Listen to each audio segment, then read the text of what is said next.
Prima edizione ufficiale dei Premi allo Studio per Banca Patavina, la BCC nata nel 2017 dalla fusione tra BCC Piove di Sacco e Sant'Elena Banca.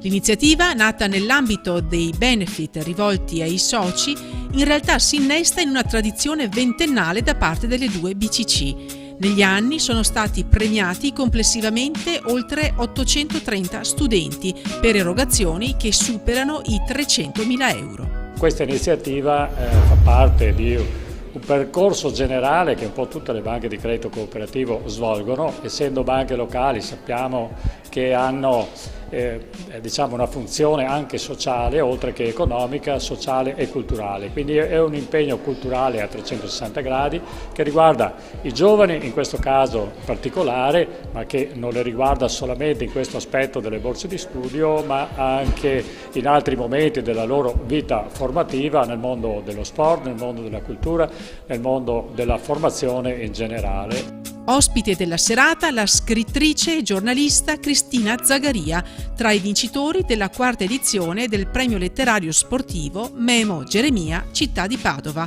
con il libro Cuore di pugile. La storia di una ragazza, Irma Testa, nata in un quartiere difficile di Torre Annunziata, provincia di Napoli, che sceglie di non accettare il suo destino, sceglie di non rimanere vittima di quel quartiere, di quel sistema che le impone una vita segnata da un ambiente camorristico, da un ambiente in cui è difficile sognare, è difficile emergere. Sale su un ring, inizia a combattere e il suo sport diventa cultura, il suo sport diventa riscatto. Quindi stasera parliamo di cultura e parliamo di riscatto e parliamo di grandi sfide, proprio come quella di Irma, una donna salita sul ring è arrivata per la prima volta alle Olimpiadi con la maglia italiana.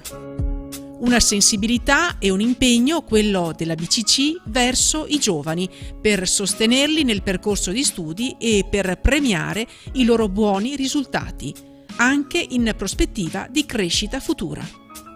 Di sicuro una soddisfazione sia per me che per la mia famiglia, e non solo per me ma anche nel vedere comunque tutti gli altri studenti dai 13-14 anni fino appunto alla magistrale. È un incoraggiamento e di sicuro un merito importante che servirà. Dopo tanto lavoro e impegno si ottengono dei riconoscimenti che poi possono servire per ottenere ulteriori obiettivi che sicuramente saranno alla base dei nostri successi futuri.